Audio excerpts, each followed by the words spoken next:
de l'hydraulique et de l'assainissement. Alors, sur la première question, alors ce qu'il faut reconnaître, c'est que de nos jours, la majorité de la population vit en milieu urbain. Déjà, ça crée des disparités.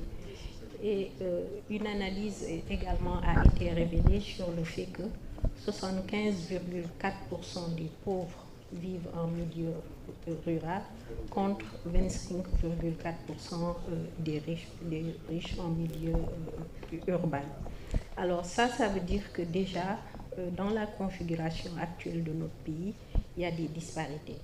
Mais malgré cela, dans le domaine de l'eau et de l'assainissement, il faut noter qu'en 2022, le taux d'accès à l'eau potable en milieu rural est noté à 96,7%, tandis que le taux d'accès en milieu urbain était à 98,7%. Ça veut dire quoi? Malgré toutes ces disparités dans le domaine de l'eau, l'État a fait un effort pour qu'il n'y ait pas une très grande disparité entre le milieu rural et urbain. Maintenant, c'est quoi les interfaces? Donc, vous l'avez dit tout à l'heure, dans la mise en œuvre des politiques sectorielles, l'État a choisi de faire des réformes en milieu rural en créant une société qui s'appelle l'Office des forages ruraux, qui est une société pour gérer l'eau potable en milieu rural. Mais en fait, l'objectif principal, c'était de professionnaliser la gestion de l'eau potable. Parce que déjà, il y avait déjà d'autres structures qui avaient en charge cette gestion. Alors, à côté de l'OFOR, il y a également la direction de l'hydraulique qui, en termes de planification stratégique, également gère l'eau en milieu rural. Alors, l'OFOR a contracté avec des opérateurs privés que nous tous nous connaissons, qui sont les délégataires de services publics. Je peux citer la CIO, SDER, SOGES, Flexo, mais également Aquatec. Voilà. Et ces opérateurs ont en charge l'exploitation de l'eau en milieu rural. Maintenant, s'agissant de l'hydraulique urbaine, la gestion est confiée à la Société nationale des eaux du Sénégal, qui est la SONES, sur 66 centres urbains. L'exploitation est confiée au fermier, la CENO, qui est une société nationale de droit privé et qui a été sélectionnée en 2019 pour cette gestion-là et qui le fait actuellement pour le milieu urbain. Maintenant, c'est quoi les interfaces? Alors, il arrive que des localités qui dépendent du milieu rural soient connectées au réseau urbain. Mais il arrive également que le fermier de l'urbain, à savoir la CENO, se trouve dans des situations de vente en gros à des opérateurs privés du milieu rural. Alors, et c'est ça qu'on appelle les interfaces. Et ces interfaces sont ramenées par, assez souvent, des conduites d'eau qui passent et les populations veulent se raccorder, ou alors peut-être une population agrandissante qui fait que, par exemple, une localité veut se retrouver dans l'urbain plutôt que le rural. Par exemple, le cas de Diass, je cite comme ça, avec les infrastructures aujourd'hui qu'on a fait au niveau de Diass, qui pensent qu'il peut être beaucoup plus dans l'urbain que dans le rural. Donc c'est ça qui ramène assez souvent les interfaces. Mais il y a un problème qui se pose dans ces ventes et ces raccordements parce qu'il n'y a aucun dispositif juridique, technique et commercial qui le sous-tend. Alors, la proposition que nous avons faite au niveau de la direction de l'hydraulique, bien entendu en concertation avec l'OFOR et la SONES, c'est de mettre en place une étude qui va étudier les mécanismes de contractualisation et d'incorporation de vente d'eau entre les différents milieux urbains et ruraux. Et cette étude est en cours.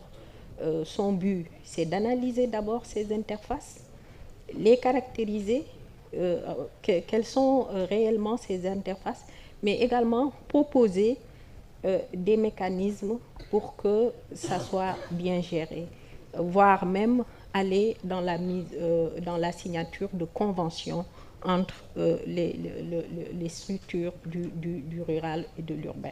Mais aussi, je dis que ça, c'est une solution qui est en cours. Mais aujourd'hui, je pense qu'au niveau de la réflexion, il a été mis sur la table cette notion d'urbain-rural.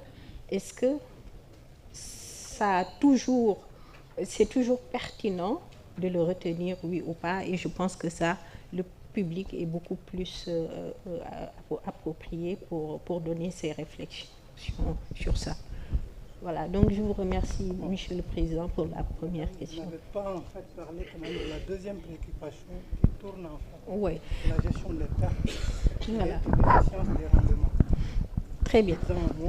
Maintenant, sur les pertes d'eau, comme vous le savez, on ne peut pas parler de performance quand il y a des pertes d'eau. Les pertes d'eau de réseau font partie des éléments de contre-performance des sociétés d'eau, d'hydraulique et d'assainissement au Sénégal.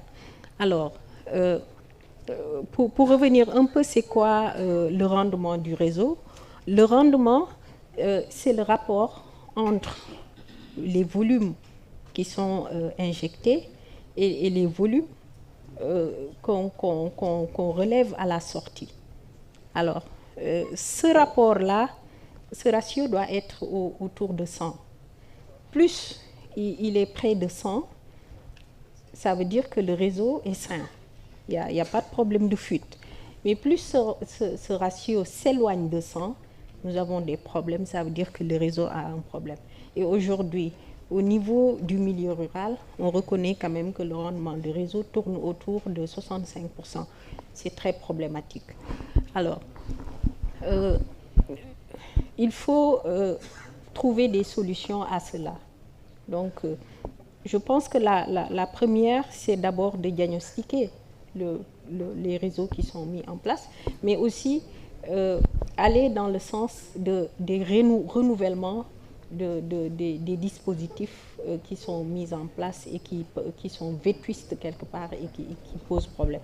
Il y a également des nouveaux systèmes de gestion très intelligente qu'on peut mettre en place. Je crois que la CNO l'a exploré pour les fuites d'eau.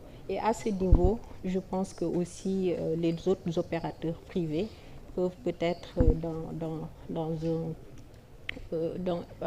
peuvent se rapprocher peut-être de la CNO pour voir comment ça se passe et tout. Mais aussi, je pense, faire des renforcements de capacité dans la manière de gérer ces systèmes. Je veux parler des systèmes de télégestion et autres pour gérer les fuites d'eau, les reconnaître d'abord, mais également savoir y intervenir à temps.